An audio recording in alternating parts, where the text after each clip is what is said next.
Malgré le froid qui s'installe, ils sont venus commenter l'actualité de ce mardi midi et ils le feront avec brio.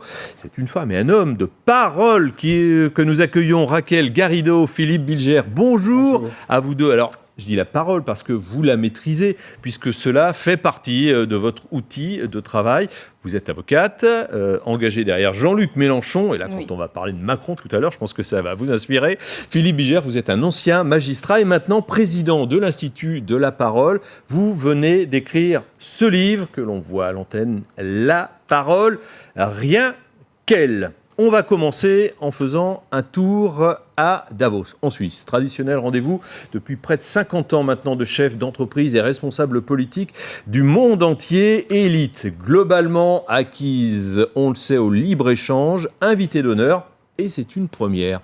Le président chinois, alors s'il a fait le voyage, ce n'est pas parce qu'il avait envie de manger une raclette ou bien une fondue, mais pour livrer sa vision de la mondialisation à un moment où le protectionnisme gagne du terrain. On l'écoute. Nous devons dire non au protectionnisme. Poursuivre le protectionnisme, c'est comme s'enfermer dans une chambre noire, protégé de la pluie et du vent, mais aussi coupé de l'air et de la lumière. Personne ne sortira vainqueur d'une guerre commerciale. Et un peu plus tard, le président chinois affirmait blâmer la mondialisation ne résoudra pas les difficultés du monde. Est-ce qu'il n'est pas étonnant à vos yeux de voir un des derniers d'ailleurs, dirigeants communistes défendre à la fois le libre-échange, la mondialisation économique ? Je ne crois pas que ce soit étonnant, ça pousse au paroxysme un modèle chinois. Et d'une certaine manière, ça m'inquiète. Je pourrais être heureux en soi qu'ils soutiennent le refus du protectionnisme et vantent la mondialisation, mais j'ai l'impression qu'il dit, le président chinois, vous voyez comme je vous ressemble sur ce plan-là, laissez-moi tranquille pour tout ce qui concerne les libertés, les droits de l'homme et cette dictature interne qui lui donne tous les pleins pouvoirs et qui fait qu'en définitive, les autres pays le laissent à peu près tranquille. Écoutez, pour moi, c'est une phase de l'histoire qui est déjà derrière nous, cette phase du libre-échangisme absolu, ou le grand déménagement du monde qui, à la fois, abîme la planète, parce qu'il ne faut pas penser que quand vous faites venir les produits de Chine, ça n'a pas de conséquences sur l'écosystème, et ensuite abîme les hommes, parce que quand vous avez évidemment une concurrence entre travailleurs, ou dans des pays, surtout comme la Chine, qui est massive en termes de population, où il n'y a pas de liberté syndicale, donc il n'y a pas le droit, la possibilité même de s'organiser pour obtenir, par exemple, un salaire minimum ou des conditions de travail dignes. Alors, imaginez les dégâts que cela produit dans le monde. Et longtemps, on a pensé que c'était un peu la fin de l'histoire, ce libre-échangisme, qu'il fallait absolument passer par là pour que les peuples s'en sortent mieux. Mais ça y est, tout le monde a compris, en tout cas, il me semble, tout le monde a compris que c'était pas possible et que ça devient insupportable et inacceptable. La grande masse des personnes l'ont compris. Donc, la question pour moi aujourd'hui, elle est plutôt de trouver des mécanismes à la fois de retour en arrière, de déconstruction, par exemple, des méfaits de l'Organisation mondiale du commerce, de l'OMC, et aussi inventer des mécanismes, ce qu'on appelle, nous, avec Jean-Luc Mélenchon, le protectionnisme solidaire. Solidaire parce que c'est pas la guerre économique, justement. Là où je suis d'accord avec le Premier ministre chinois, c'est que la guerre économique, ça ne mène à rien. Au contraire, d'ailleurs, le libre-échange crée la guerre économique, parce que tout le monde veut baisser les coûts de production sur la base de la planète et des hommes. Mais si, par exemple, nous, les Français, décidons qu'on ne veut pas abreuver, par exemple, les pays africains de produits de mauvaise qualité, par exemple, sur le plan alimentaire, alors on permet aux Africains de se développer. C'est ça, le protectionnisme solidaire, c'est bien entendu. Protectionnisme solidaire, protectionnisme intelligent aussi, qui fait son chemin. On va rester encore quelques instants à Davos. On est inquiet à Davos, ceux qui participent, parce qu'ils se disent, quand on regarde la carte du monde, il y a Trump aux États-Unis, il y a le Brexit. En Europe occidentale, il y a des mouvements comme Mélenchon, mais voire le Front National aussi. La classe moyenne rejette cette mondialisation qu'on nous a présentée comme heureuse, ce libre-échange. Il n'avance aucune solution. Qu'est-ce que vous dites ? La cocotte minute va exploser, attention, il y a le feu ? En tout cas, c'est vrai que ceux qui continuent à prôner le refus du protectionnisme et la mondialisation sont de plus en plus en position défensive, mais je ne crois pas qu'on puisse dire que c'est une cause perdue d'avance, parce qu'en face, il y a des populismes qui ne sont pas forcément méprisables, dont je ne suis pas persuadé qu'ils représentent un futur que les pays désirent, je veux dire.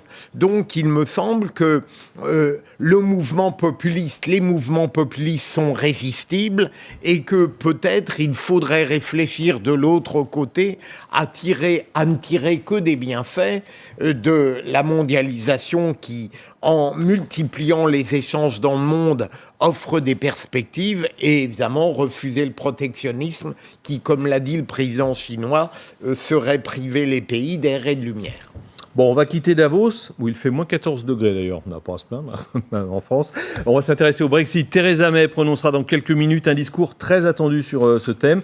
On en connaît les grandes lignes, puisque Downing Street a diffusé quelques extraits de ce discours, les points clés rassemblés par Magali Barthez. Theresa May le martèle depuis son arrivée à Downing Street. Brexit means Brexit. Le Brexit signifie le Brexit. En un mot, la volonté du peuple sera respectée. Un Brexit dur, ça veut dire pour les Britanniques sortir du marché unique européen et de l'union douanière. En échange, fini la liberté de circulation des travailleurs en Europe. Londres pourrait reprendre le contrôle de ses frontières.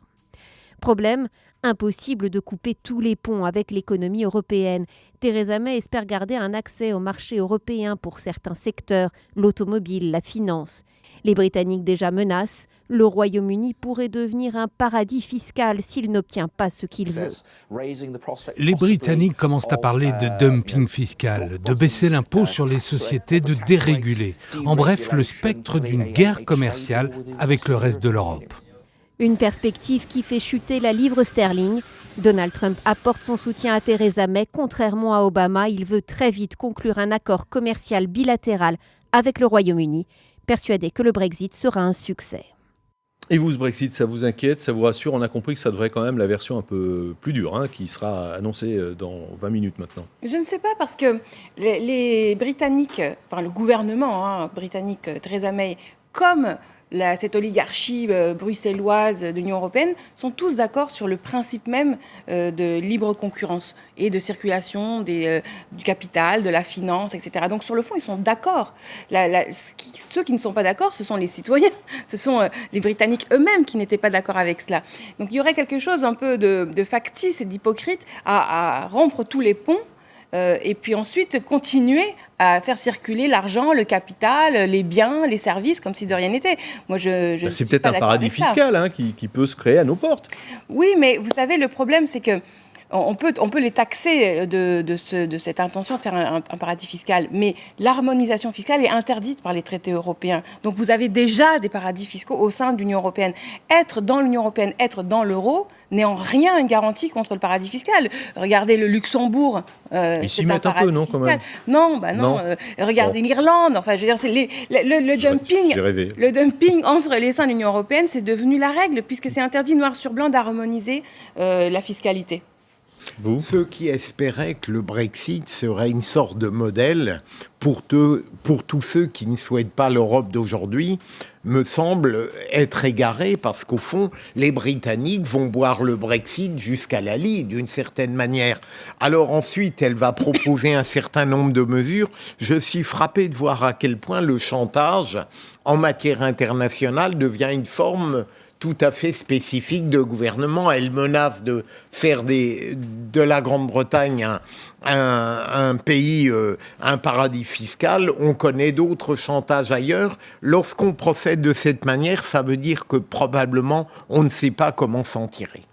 En tout cas, il y a les chiffres qui parlent pour refermer cette page Brexit. On va regarder, on les commentera peut-être rapidement. La croissance britannique, on a vu que la livre sterling, effectivement, plongeait, mais après tout, pour les exportations, c'est peut-être pas mauvais. Révision de la croissance au troisième trimestre, plus 0,6 et 2,1% de croissance. En 2016, à un moment, on disait, oh là là, le Brexit, ça va faire s'effondrer l'économie britannique. Franchement, je suis très heureux pour les Britanniques, mais je ne crois pas que ce soit décisif pour la suite, tout de même.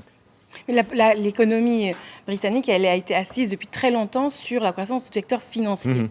Ne pas oublier ça. C'est pas une économie qui est assise sur l'économie réelle. Elle n'a plus pratiquement d'industrie. L'industrie a été vraiment... Elle revient un petit peu quand même ces dernières années. De ce point de vue, elle est dans la même situation que tout le monde. La seule chose qu'on peut dire, c'est qu'ils n'ont jamais été dans l'euro et que c'est pas parce que vous n'êtes pas dans l'euro que vous êtes nécessairement dans la panade sur le plan économique. Et pour revenir sur ce que vous disiez, Philippe Bilger, sur le chantage.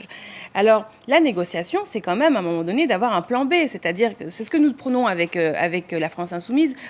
Si nous gagnons, nous dirons, soit nous changerons les règles de l'Union européenne, soit on s'en va. Mais si vous n'êtes pas capable, ou si vous n'envisagez même pas de partir, alors votre position de négociation est très faible. Vous pouvez appeler ça chantage si vous voulez, ou alors un excellent rapport de force. Bon, on va passer à la politique française, là. Vous êtes dans les starting blocks. Pendant ce temps, la campagne de la primaire à gauche se poursuit et Emmanuel Macron continue de sillonner le pays. Hier, il était à Quimper. Selon lui, les soutiens se multiplient. Il y a des socialistes, des radicaux, des écologistes, des Modem, des UDI, des républicains, des femmes et des hommes de la société civile. Notre quille, c'est cette confluence. Elle ne gîtera ni d'un côté ni de l'autre. Elle aura toujours une boussole. Bon, la quille ne gîtera pas, le boussole est sur le pont, on est en Bretagne, on aime ce genre de métaphore évidemment. Bon, au-delà, est-ce qu'il y a quelque chose qui est en train de se passer sur le terrain avec Emmanuel Macron ? Là, je vous laisse commencer, Raquel. Écoutez, moi, ce que je vois, c'est surtout des recompositions dans les secteurs des partis. Alors effectivement, vous avez des jeunes UDI, vous avez des figures comme Renaud Dutreil, voilà 3 anciens ministres de droite. Dans le petit monde des partis, ça bouge. Allez, ça bouge, ça buzz, ça papillonne autour de Emmanuel Macron. Dans la vraie vie profonde, là, pour moi, on voit que Macron est gonflé à l'hélium médiatique. C'est-à-dire il y a une disproportion totale entre l'importance d'Emmanuel Macron dans les médias et ce qu'il y a dans la vraie vie. Et vous nous posiez la question tout à l'heure de la parole et l'importance de la parole. Bon, moi, je trouve que le grand défaut d'Emmanuel Macron, c'est que il manque de sincérité. C'est-à-dire, il y a une règle en politique, il y a une règle pour que la parole porte, c'est que ce qui se conçoit bien s'énonce clairement et les mots pour les dire viennent aisément. C'est Boileau qui affirmait ça et c'est une règle d'or. Or, il ne dit rien. Typiquement, le bateau qui gîte pas, c'est une formule absolument creuse, signifiant vide, parce que d'abord, un bateau qui gîte pas, ça n'existe pas. S'il n'y a pas de gîte, il n'y a pas d'eau, il n'y a pas de vie. Donc, il n'y a pas de bateau, il n'y a rien. Je veux dire, donc on peut prendre tout ce qu'il dit, et finalement, je marche, j'avance. Bon, mais vers où, on ne sait pas, il n'y a pas de programme. Début février, normalement. Oui, bon, c'est un peu tard. Je trouve que Raquel Garrido est très sévère. Je considère que Emmanuel Macron propose quelque chose qui stimule, qui fait réfléchir avec beaucoup d'habileté et d'intelligence. Mais au fond, j'ai presque l'impression qu'il a décidé, parce qu'il comprend les limites de la politique, d'en sortir et qu'au fond, il propose depuis quelques semaines quelque chose qui ne relève plus de la démarche politique proprement dite, mais d'une forme de processus christique. Au fond, il est dans les orientations. Il ne va pas proposer un projet peut-être en février. Au fond, il a compris donc les limites de la politique et fait en sorte d'attirer le maximum de gens. Et il attire, semble-t-il, des gens qui jusqu'à aujourd'hui ne venaient plus volontiers dans les manifestations et étaient relativement détournés de la politique à cause de procédés trop traditionnels. Alors je ne sais pas, on sait qu'il n'est pas une bulle, déjà c'est très important. Alors pour le reste, il faudra bien que le processus christique de l'aura de sa personnalité un jour s'affronte au réel lorsqu'il sera dans la contradiction d'un débat et peut-être en face de personnalités qui seront moins sensibles à son charme qu'à son capital de conviction. Aujourd'hui, il me semble ressembler, pardon, je suis un peu long, à une sorte de Ségolène Royal qui aurait réussi, quoi. Bon, on va regarder, on l'a vu hier, c'était à Quimper. Alors vous allez me dire si c'est un bon orateur hors pair, ou bien langue de bois, c'est un petit peu l'avis de Raquel Garrido. On va comparer hier soir, donc on vient de le voir, c'était il y a un mois, c'était à Paris, au Palais des Sports. Je le porterai jusqu'au bout. Mais maintenant, votre responsabilité, c'est d'aller partout en France pour le porter et pour gagner.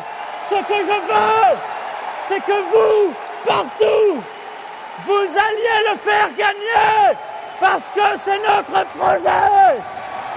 Vive la République, vive la France.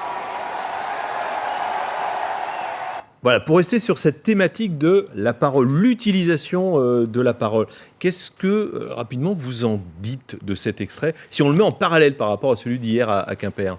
Bon, je pense qu'il essaie de singer une tradition politique de l'orateur devant des foules. On pense à Jean-Luc Mélenchon, par exemple, qui est connu pour être un orateur extrêmement charismatique. Et donc, Emmanuel Macron, comme je disais tout à l'heure, ne peut pas toucher l'auditoire par l'authenticité de ses propositions, parce qu'il n'en fait pas, dans le fond, et il ne les fait jamais de façon très précise, c'est-à-dire de façon qui puisse être auscultée, vraiment. Je prends 2 petits exemples, si vous me le permettez. Quand il a dit il y a quelque temps qu'il allait augmenter le SMIC. En fait, c'était pas le SMIC qu'il allait augmenter, c'était des cotisations qui allaient être distribuées autrement. Donc, au final, c'était des retraités qui allaient payer pour les salariés. Mais ça, c'était écrit en tellement petit et dit tellement après le discours que personne ne pouvait le vérifier. Pareil sur la question de la santé, quand il dit que c'est remboursé, ça sera peut-être remboursé à 100%. En fait, il s'agit d'ouvrir le marché privé avec plus de place pour les assurances privées et les mutuelles. Donc, il y a toujours un langage fourbe, que ces gesticulations-là ne pourront pas occulter. Et à la fin, quand les gens devront regarder les programmes, Jean-Luc Mélenchon, il a un programme, ça s'appelle Avenir en commun, ça vaut 3 €, c'est un best-seller, mais au moins ça existe. Voilà. Emmanuel Macron ne prend pas ce risque-là, et quand il le prendra, les gens seront déçus. Moi, je trouve que cette fin de discours n'est pas du tout ridicule, mais elle représente le paroxysme de celui qui, précisément, sait qu'il n'est pas un tribun politique. Jean-Luc Mélenchon, là, je rejoins Raquel Garrido, a une éloquence naturelle, il n'aurait jamais terminé un discours de cette manière. Mais il a trouvé une autre forme de parole, Emmanuel Macron, et je crois qu'il fait des progrès depuis quelques semaines. D'abord, il ne lit plus son discours, il a des notes devant lui. Il a des prompteurs. Oui, non plus maintenant, semble-t-il. Mais peut-être que je me trompe. Il a des allez à un meeting d'Emmanuel Macron, Raquel Garrido. Il importe l'État des États-Unis, Ce que je crois, c'est qu'il a trouvé une forme de parole de partage qui diffuse davantage par l'aura d'une personnalité que par la force d'une argumentation. Et c'est ce que j'évoquais tout à l'heure dans le processus christique. Les deux sont indissociables. Merci beaucoup en tout cas. On va poursuivre hors antenne le débat. On l'a pas bien vu tout à l'heure, votre livre, Philippe Bilger. Voilà, là on le voit bien. La parole. Merci. Rien qu'elle. Merci beaucoup d'être venu nous voir dans quelques instants. Un nouveau journal, 13h sur LCI.